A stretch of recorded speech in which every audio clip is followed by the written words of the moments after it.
Hello everyone, welcome to all on Easy Learning classes. Today we will discuss about the GATE previous year questions which are based on the only biochemistry. Because biochemistry is one of the most important topic for life science as well as for biotechnology exams. So today we will discuss about the biochemistry questions. So here's the first question, and the first question is based on toxin. Which one of the following is an example of neurotoxin? चार options दिए हैं। Cholera toxin, streptolysin ओ, botulinum toxin, diphtheria toxin. ये चारों ही क्या हैं? ये चारों ही आपके टॉक्सिन्स हैं जिसका कि अलग अलग फंक्शंस होता है और इसी में से एक आपका आंसर होगा न्यूरोटॉक्सिन का। ये आपका एक्सप्लेनेशन है। पहला क्या है? Cholera toxin. कॉलरा टॉक्सिन आपका इंटेस्टाइनल सेल की तरफ वर्क करता है जिसको बोलते हैं एंटेरोसाइट्स। स्टेप्टोलाइसिन आपका जो होता है वो डैमेज कर देता है रेड ब्लड सेल के सेल मेम्ब्रेन को।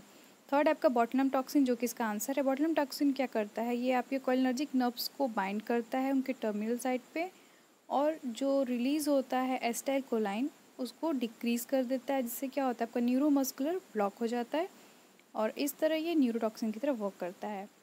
लास्ट है आपका डिप्थीरिया टॉक्सिन। डिप्थीरिया टॉक्सिन क्या करता है? ये आपके प्रोटीन सिंथेसिस को इनहिबिट कर देता है, और कहाँ इनहिबिट करता है? Inside the human host. ये थे आपके चारों toxins with well defined explanations. हम लोग हर एक ऑप्शंस को अच्छे से एक्सप्लेन करेंगे ताकि वो आपको अच्छे से आ सके। तो इसका आंसर था सी, विच इज़ बॉटुलिनम टॉक्सिन। आपने देखा किस तरह से वो करता है, आपको कोलिनर्जिक नर्व्स को जाके बाइंड कर देता है टर्मिनल साइड पे, और जो रिलीज़ होता है एसिटाइलकोलाइन उसको डिक्रीज़ कर देता है। अब देखते हैं सेकेंड क्वेश्चन। सेकेंड क्वेश्चन आपका पाथवे पे बेस्ड है, and question is which one of the following metabolic process is mammalian cell does not occur in the mitochondria? कौन सा ऐसा मेटाबॉलिक प्रोसेस है जो कि माइटोकॉन्ड्रिया में नहीं अकर होता है in case of mammalian cells? First is citric acid cycle, second is oxidative phosphorylation, third is fatty acid beta oxidation, and fourth one is glycolysis.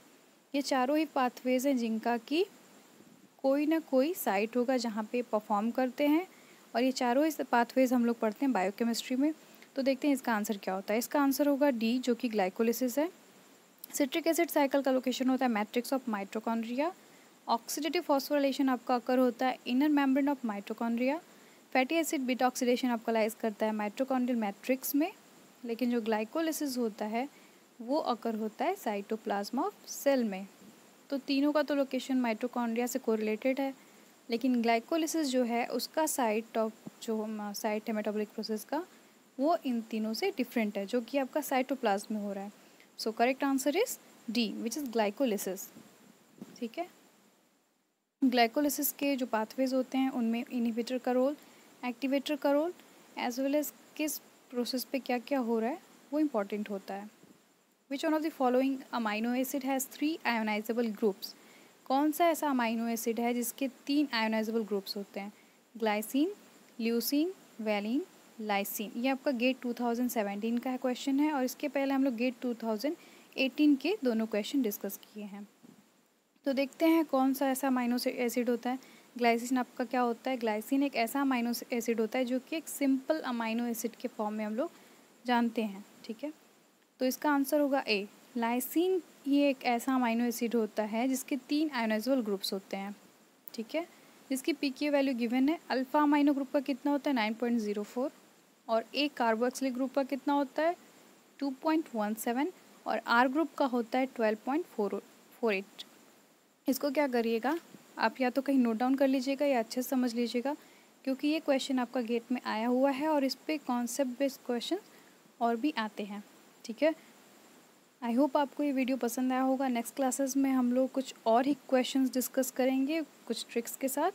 तब तक के लिए thank you, thanks a lot. अगर ये आपको video पसंद आए तो प्लीज़ लाइक शेयर सब्सक्राइब करिए। Thank you.